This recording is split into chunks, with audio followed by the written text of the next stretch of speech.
kurang enak badannya, Bu. Sebelumnya saya ucapkan terima kasih ya Bu ya, karena Ibu sudah bersedia untuk meluangkan waktunya pada kegiatan wawancara ya. Terus terang ini Bu adalah salah satu tugas pemenuhan pelatihan pendidikan guru penggerak. Sebelumnya Bu, boleh Ibu perkenalkan diri Ibu dulu? Nama saya Nina Sri Hermiawati. Saya memegang atau dipercaya untuk menjadi yang dituakan di SD Karyasari 3 ini. Sudah berapa lama Ibu bekerja di sini, di sekolah ini? Kurang lebih sekarang saya menginjak ke tahun ke-6. Iya. Begini Bu, berhubung ini ada prosedur yang ingin saya wawancara dengan Ibu berkaitan dengan modul pengambilan keputusan berdasarkan nilai-nilai kebajikan seorang pemimpin. Ada beberapa yang ingin saya tanyakan kepada Ibu. Yang pertama, selama ini bagaimana Ibu selaku pimpinan di sekolah ini dapat mengidentifikasi kasus-kasus yang terjadi di sekolah, khususnya pada kasus dilema etika ataupun bujukan moral.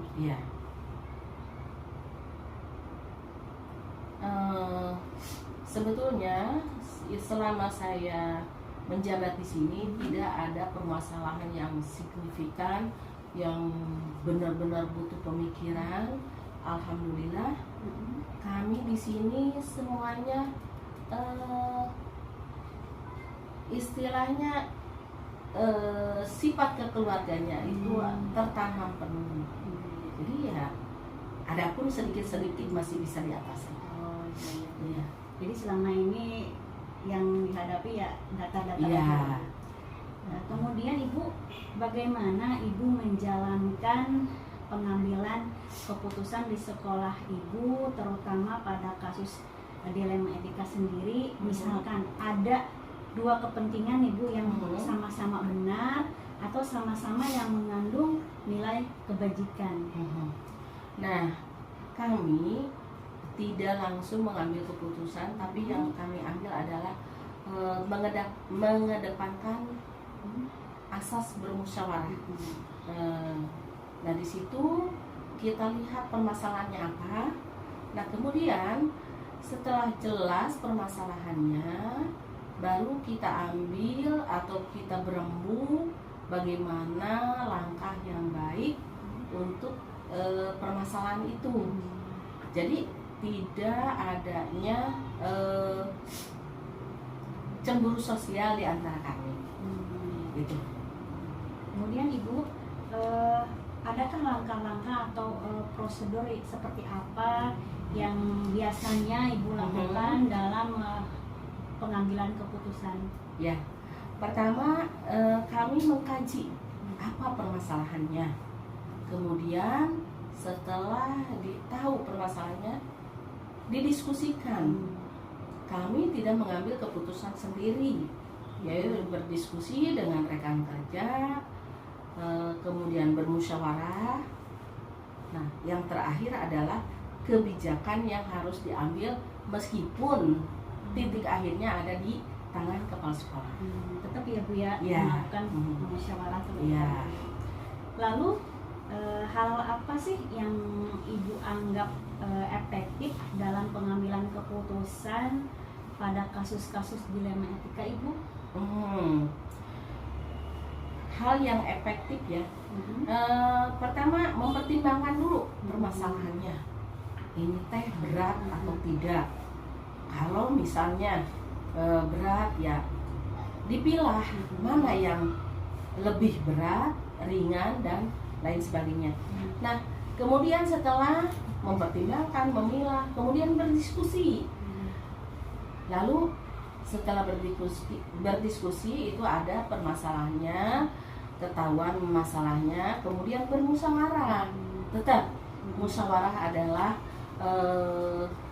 langkah yang harus diambil Setelah musyawarah ketahuan nih permasalahannya apa. Lalu kami memberikan saran ya, supaya tidak adanya ketimpangan antara guru yang bermasalah dengan yang lain, tidak ada cemburu sosial begitu. Ya. Kemudian Ibu, apakah ada juga hal yang merupakan tantangan Bu? Kan kita tadi sudah memutuskan secara etik. Ya. Apakah ada tantangan Ibu dalam pengambilan keputusan pada kasus-kasus dilema etika? Tantangan pasti ada ya, yang namanya kita bersosialisasi baik itu di tempat bekerja maupun di luar, pasti ada tantangan. Cuman kembali lagi ke kitanya ya, baik saya sebagai yang dipercaya sebagai pimpinan maupun guru-guru ya. Tapi pada dasarnya setelah yang seperti tadi saya sampaikan, kami mengedepankan musyawarah ya, kemudian memilah apa itu permasalahannya, rumit atau tidaknya ya, kemudian baru menyampaikan kebijakan supaya di antara rekan kerja itu tidak ada salah paham ya, ada istilah anak emas lah atau apa gitu. Itu yang saya lakukan. Sama-sama lihat sama-sama ini. Nah itu. Nah, kemudian Ibu, apakah Ibu memilih jadwal tertentu nih Bu dalam sebuah pengambilan keputusan tersebut? Ya. Apakah langsung menyelesaikan di tempat gitu, atau memiliki sebuah jadwal dulu untuk menyelesaikannya? Ya. Kemudian bentuk atau prosedurnya itu seperti apa yang dijalankan? Kalau prosedur atau jadwal pengambilan keputusan, kita kembali lagi ke permasalahannya. Bila mana masalah itu bisa diselesaikan, kenapa enggak ya selesaikan hari itu. Tapi bila mana permasalahan itu butuh waktu, saya atau kami membuat jadwal untuk penyelesaiannya. Itu yang istilahnya efektif lah gitu, yang bisa kami lakukan sesuai dengan kebutuhan permasalahan itu. Jadi kembali lagi dilihat lagi seperti ya, apa ya. Ya.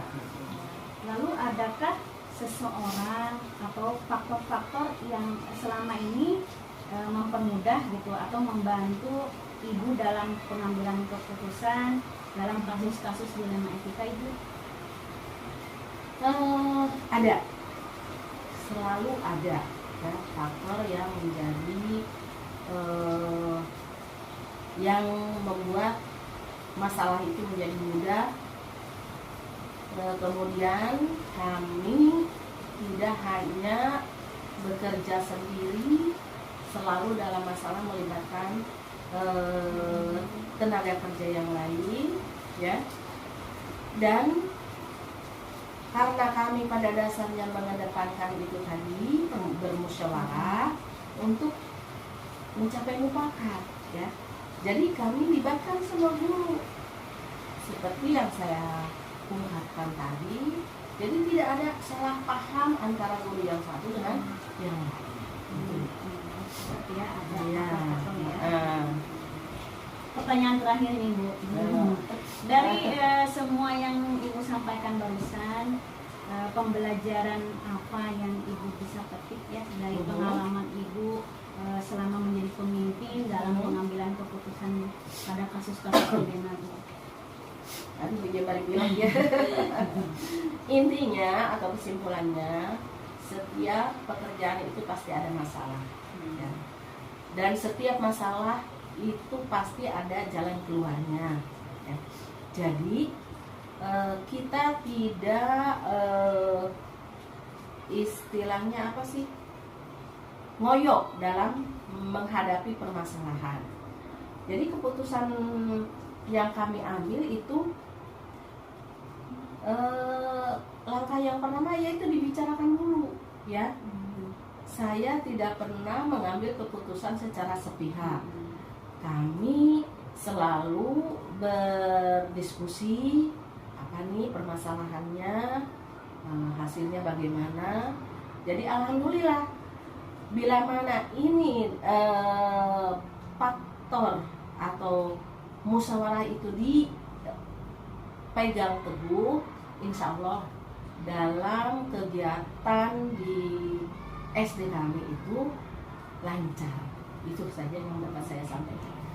Maaf, ya sambil Iya, baik Ibu, terima kasih banyak saya ucapkan atas waktunya, kesediaan Ibu dari sampai sakit ya. Terima kasih banyak. Mohon maaf jika ada kata-kata saya yang kurang berkenan ya Ibu. Sekali lagi Ibu, terima kasih banyak. Sama-sama.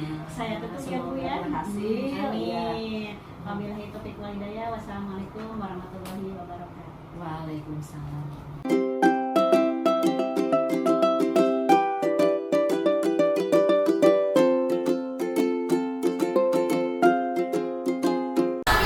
Assalamualaikum warahmatullahi wabarakatuh. Waalaikumsalam warahmatullahi wabarakatuh.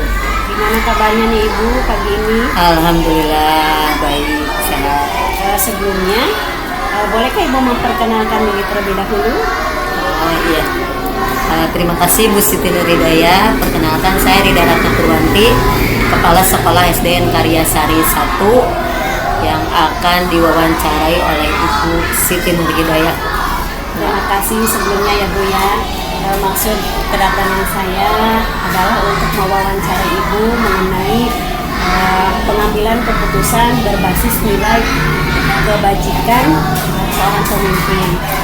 Kebetulan saya ke SD Ibu nih. Terima kasih banyak atas waktu yang Ibu sempatkan untuk saya kesini. Siap. Selanjutnya pertanyaan yang pertama Bu, bagaimana Ibu selaku pemimpin dapat mengidentifikasi nih Bu kasus-kasus yang terjadi di sekolah Ibu yang berkaitan dengan dilema etika ataupun rujukan moral? Guru atau peserta didik? Guru dulu ya. Boleh. Guru ya. Sebagai pimpinan kita pasti dihadapkan kepada sebuah kasus atau permasalahan yang harus menuntun kita untuk memutuskan yang terbaik ya. Tetapi ketika memang ada yang disebut dengan dilema etika gitu ya, atau bujukan moral, ini sebenarnya keputusan itu tidak serta-merta menjadi ini keputusan yang benar, ini keputusan yang salah, tidak. Tetapi ketika sebuah kasus ini yang penting yang terjadi adalah hasilnya menjadi nilai baik gitu. Kadang-kadang keputusan yang benar itu juga kalau tidak membawa kebaikan ya kita tidak laksanakan. Jadi seperti apa kasusnya, seperti apa masalahnya, kita analisis dulu, evaluasi dulu, kemudian harus mengambil keputusan yang mana yang nantinya harus berakibat atau berefek positif terhadap apa yang kita putuskan. Begitu ya Bu. Untuk selanjutnya nih Bu nih, bagaimana Ibu menjalankan pengambilan keputusan di sekolah, terutama mengenai kasus-kasus yang ada kesamaan, sama-sama benar nih Bu nih, kepentingannya sama-sama benar, kemudian dua-duanya itu mengandung nilai kebajikan seperti itu. Oke. Ketika memang semuanya kita sudah pertimbangkan, ini benar juga, dan ini Pak kalau diambil keputusan ini baik juga. Nah, berarti kan ujungnya adalah kondisi yang harus segera kita putuskan itu yang mana, efeknya yang harus lebih didahulukan yang mana. Misalnya, yang ini kebaikannya untuk hari ini saja, nah, tapi kalau ini kebaikannya akan bersifat panjang. Dan kondisi yang dibutuhkan adalah yang bersifat panjang ini kebaikan. Berarti kita akan pilih yang terbaik. Gitu. Jadi tetap pilih ya Bu ya. Lalu Ibu bagaimana langkah-langkah atau prosedur Ibu yang selama ini Ibu jalankan, yang biasanya Ibu pakai dalam pengambilan keputusan tersebut Bu? Oke. Yang pertama kita harus memposisikan diri pada satu tempat yang netral. Kita tidak berpihak kepada A atau B. Kemudian saya ini manajer, saya ini adalah pimpinan yang memang bisa mengatur keputusan ini dengan baik. Gitu. Kalau kita sudah punya prinsip kayak gitu, insya Allah. Kemudian kita analisis masalahnya seperti apa. Kalau ada kesalahan itu dari mana, kita tidak bisa menjustis, oh ini kasusnya salah si A, oh ini kelebihan si B atau apa, nggak bisa. Jadi kita harus evaluasi dulu semuanya, kita harus analisis dulu semuanya, sehingga kita tidak mendengarkan satu pihak saja. Kemudian ketika kita sudah mengevaluasi, menganalisis semua kasusnya, permasalahannya, terakhir ya kita ambil keputusan sesuai dengan prinsip nilai kebajikan tadi. Jadi dampak positifnya yang lebih baik itu yang mana? Jadi intinya balik lagi ke identifikasi ya. Ya. Oke Ibu. Kemudian nih, hal-hal apa sih Ibu yang dianggap Ibu efektif nih dalam pengambilan keputusan tersebut Bu? Oke, kalau menurut saya netral aja dulu. Oh, netral dulu. Kalau kitanya sudah punya sifat membela satu pihak atau satu kasus, baik itu guru ataupun peserta didik atau orang tua atau permasalahan, kita cenderung like dislike kan itu juga sangat berpengaruh. Makanya kita netral. Ketika kasus ini ini emang masalah, jadi ini nggak masalah nih kasus gini, kalau di pikiran saya nggak bisa seperti itu gitu. Jadi kita harus netral, ini masalah atau bukan, kita harus berpikir dengan jernih. Itu sih yang saya selalu pegang. Kemudian kita ketika mengeksekusi tidak mengambil keputusan yang berpihak kepada pribadi, tapi justru untuk kepentingan dan kebaikan bersama. Nggak ada unsur diri kita itu di situ harus diutamakan, tapi justru untuk kebersamaan. Oh ya, jadi istilahnya Ya netral, nggak boleh lah secara pribadi kita mengintimidasi, secara pribadi kita memberikan penilaian ya tadi like dislike lah kayak gitu, itu nggak bisa. Jadi ini anak kita semua, ini anak buah kita semua, ini kasus sekolah kita gitu, nggak bisa dibeda-bedakan, harus kita selesaikan. Itu sekali. Pertanyaan selanjutnya nih Bu, hal apa yang menurut Ibu menjadi tantangan Ibu ketika Ibu sudah mengambil keputusan yang berhubungan dengan yang tadi kasus-kasus yang dilema etika itu? Ya, tantangannya memang satu, tidak semua orang memahami gitu kan ya. Ketika kita memutuskan, pasti akan ada pihak yang ngerasa dirugikan, pihak yang ngerasa bahwa keinginannya tidak diakomodir, tidak difasilitasi. Tetapi kalau setelah kita mengambil keputusan, kita harus berusaha bekerja keras membuktikan bahwa keputusan ini justru akan berakibat baik. Efek baiknya harus langsung dirasakan oleh semuanya. Jadi nggak bisa. Keputusan ini harus berujung dengan dampak positif atau nilai kebajikan yang dirasakan oleh semua yang mendapatkan efek dari keputusan tersebut. Berarti intinya Ibu merangkul dulu semua nih yang istilahnya awalnya Harus. juga tidak senang atau tidak setuju dengan apa yang itu tantangan Ibu ya. Iya, makanya netral dulu itu yang paling pertama. Kalau kita misalnya sudah tidak netral, berarti nanti musuh kita akan semakin banyak. Nah, saya tidak mau. Jadi ya yang ini keluarga saya, ini juga keluarga kita gitu ya. Tetap aja semuanya harus jadi prioritas.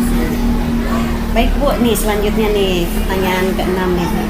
Apa Ibu memiliki jadwal tertentu ketika dalam pengambilan keputusan, misalnya ini ada jedanya memerlukan waktu yang beberapa hari atau gimana, ataukah pada saat itu spontanitas ada keputusan? Oke. Ya tergantung kasus, tergantung permasalahan yang kita hadapi. Kalau memang ini urgent, ini memang bisa kita selesaikan waktu itu juga, ya kita bisa selesaikan. Tapi kalau butuh pemikiran atau butuh data dulu untuk mempertimbangkan, untuk identifikasi tadi, ya kita kan butuh waktu pasti. Ya berarti kita akan cukup lama lah untuk mengambil keputusan. Dan strategi yang harus kita ambil ketika ngambil keputusan pun tidak boleh menyakiti siapapun. Ya, semuanya harus ngerasa aman dan dilindungi. Jadi tidak ada menjustis si A salah, si B benar gitu. Oke Bu, menarik sekali nih Bu. Kemudian adakah seseorang atau faktor-faktor yang menentukan atau membantu Ibu dalam pengambilan keputusan tersebut Bu? Oke, ya pasti kalau di sekolah kan kita punya manajemen sekolah gitu kan. Nah di sekolah kita kan punya struktur organisasi. orang-orang siapa saja yang diutamakan untuk membantu saya, memberikan masukan atau membantu saya untuk mengumpulkan data seperti itu. Ya, semuanya kita kumpulkan, kita adakan pendekatan gitu, dan pengaruh dari mereka pun kita terima gitu. Tapi tentunya setelah saya sampaikan bahwa kita membutuhkan keputusan yang terbaik, mereka pun harus punya sikap dan sifat seperti saya. Jadi tidak ada, oh ibu ini mah pronya ke si A, ibu ini pronya ke B, misalnya seperti itu. Tidak seperti itu gitu. Pertanyaan terakhir nih Ibu. Siap. Dari semua yang Ibu paparkan barusan ya, adakah pembelajaran yang Ibu dapat petik dari pengalaman-pengalaman Ibu setelah Ibu lama di sini, kemudian dalam pengambilan keputusan Ibu sebagai pemimpin? Oke, ya. Sangat banyak ya. Apalagi sekarang kita dipelajari ya, teori prakteknya pun, aksi nyata pun ini harus dipelajari, pengambilan keputusan ini. Sebelum kita pelajari saja, kita sudah berusaha untuk bagaimana agar keputusan ini menjadi yang terbaik. Nah, apalagi sekarang media-media atau informasi-informasi dapat kita cari, gali bagaimana untuk mengambil keputusan yang terbaik. Dan semakin banyak masalah, menurut saya ya itu akan membuat kita semakin dewasa. Dan ketika kita melihat masalah itu tidak bisa, oh ini masalahnya kecil, gak usah diselesaikan, gak bisa seperti itu. Sekecil apapun masalah yang memang harus kita selesaikan dengan baik mungkin. Kalau masalahnya kecil kan tidak butuh tenaga atau waktu yang banyak. Tapi kalau masalah besar kita butuh pemikiran yang terkuras, nah itu menambah kedewasaan. Jadi kalau sebagai pimpinan, sekecil apapun ya kita harus tetap menyelesaikan. Dan ilmunya sekarang sih menurut saya sudah banyak. Kita cari informasi bagaimana cara mengambil keputusan, dibantu dengan teori-teori itu, dan pengalaman kita juga akan menjadikan kita lebih bijak dalam menentukan keputusan. Kemudian kalau keputusan yang bersifat etik itu lebih diutamakan supaya kalau ada pelanggaran ini tidak berkembang. Itu. Wah, menarik sekali perbincangan pagi ini Bu. Oke, siap. Dari pertanyaan awal sampai akhir itu dijadikan pembelajaran buat saya. Sekali lagi terima kasih banyak Ibu atas waktunya yang Ibu sempatkan pada wawancara kali ini. Saya mohon maaf apabila ada kata-kata yang tidak berkenan Bu. Sama-sama, saya juga mohon maaf jika penjelasan saya kurang bagus atau seperti apa. Terima kasih ya Ibu. Saya tutup ya Ibu. Assalamualaikum warahmatullahi wabarakatuh. Waalaikumsalam warahmatullahi wabarakatuh.